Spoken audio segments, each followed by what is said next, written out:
Well, what's your name? You told me your name was Cassius Clay a few I years never ago. told you my name was Cassius Clay. My name is Muhammad Ali, and you will announce it right there in the center of that ring after the fight if you don't do it now.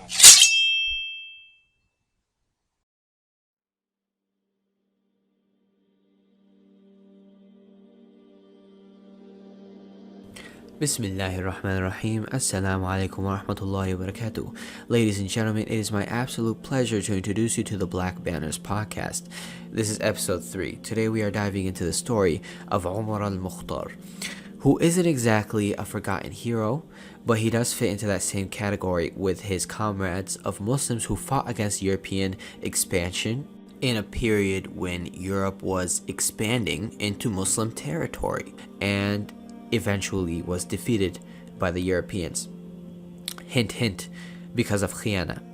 Now, I am sick. I do have a cold, so excuse if my voice sounds a little sick.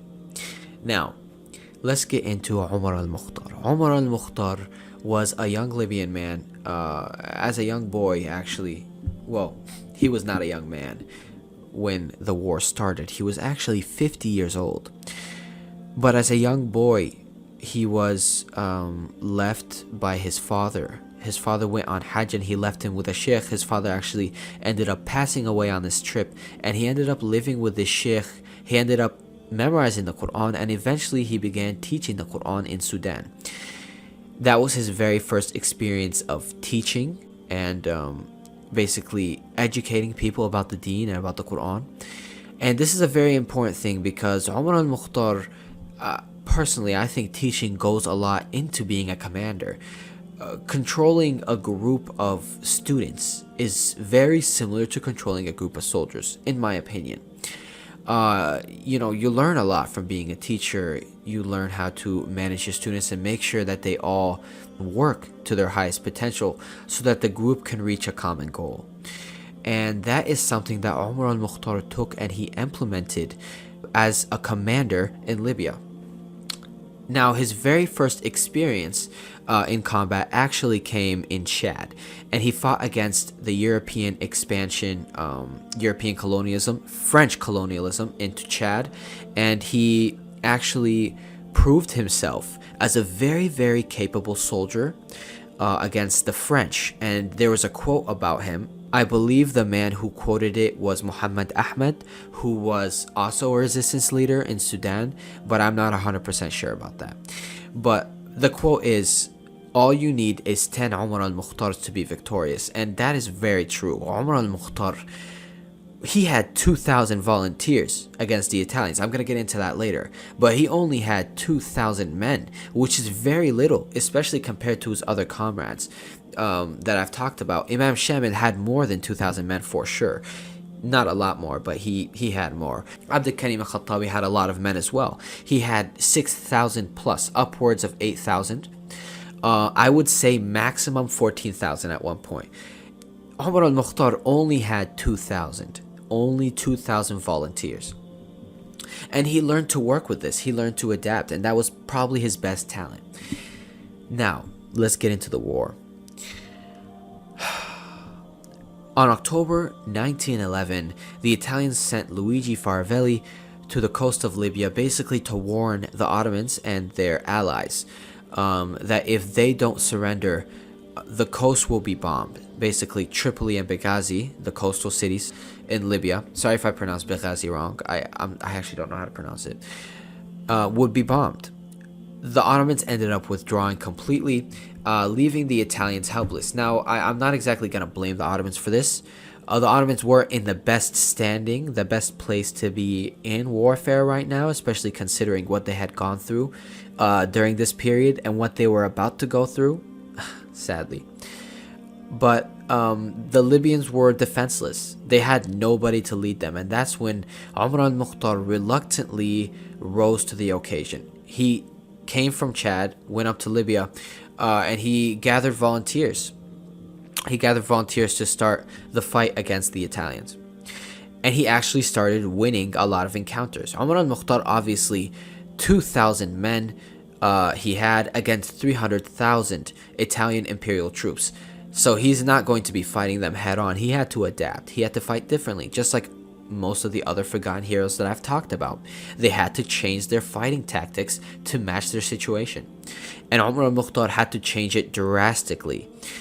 He basically focused on attacking outposts and communication lines and targeting them one at a time and looting them for their weapons so that they can have weaponry, because they obviously don't have the equipment that the Italians have. The Italians not only have 300,000 imperial troops that were sent to Libya, they also had heavy artillery and armored vehicles, etc. They had technology that the Libyans didn't.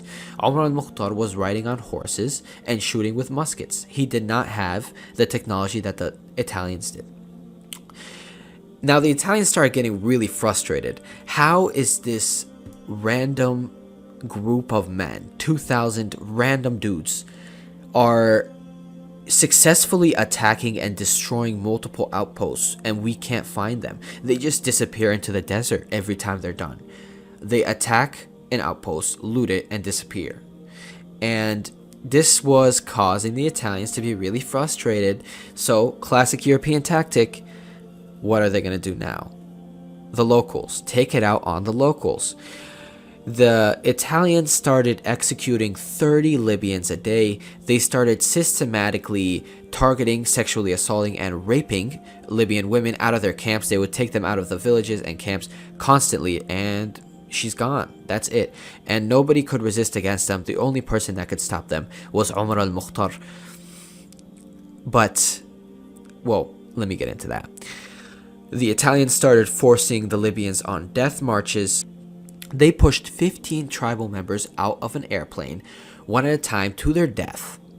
Just cruel things. They were frustrated with Umar al-Mukhtar's success against them, so they started taking out on the locals. May Allah punish them. Now, Umar al-Mukhtar was causing them a lot of setbacks for years. For 20 years, actually. Finally, in 1931, the Italians decided we have to stop him somehow. They put up a fence with Egypt. They basically tried to stop his reinforcements from Egypt, and it worked, because Umar al-Mukhtar was getting a lot of support from Egypt, and now he couldn't. Now he couldn't do anything. So he was stuck with who he had. And they threatened Umar al-Mukhtar to send his citizens to concentration camps if he does not give in.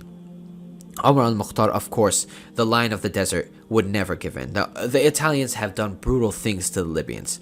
Concentration camps, honestly, wouldn't be the most brutal thing that they did. On September 11th, 1931, Umar al-Mukhtar was finally captured by the Italians in an ambush after they gained intel from a local collaborator. That's right. Khiyana. Muslims lost because they decided to work with the enemy. Umar al-Mukhtar was defeated from the inside. Just like Abd al-Karim al-Khattabi and just like Imam Shamil.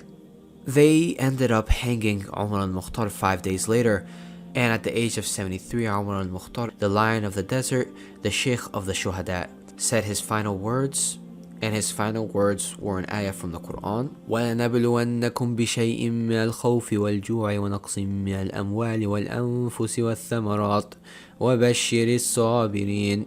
That's going to tie it up for the story of Umar al-Mukhtar, the Lion of the Desert. Allah yarhamu, and may Allah have mercy on anybody who was involved in the resistance and involved in defending the lands of the Muslimin. I think that's going to wrap it up for the third episode of the Black Banners podcast. I hope you have a wonderful morning, noon, evening, night, whatever it is for you. And assalamu alaikum wa rahmatullahi wa barakatuh.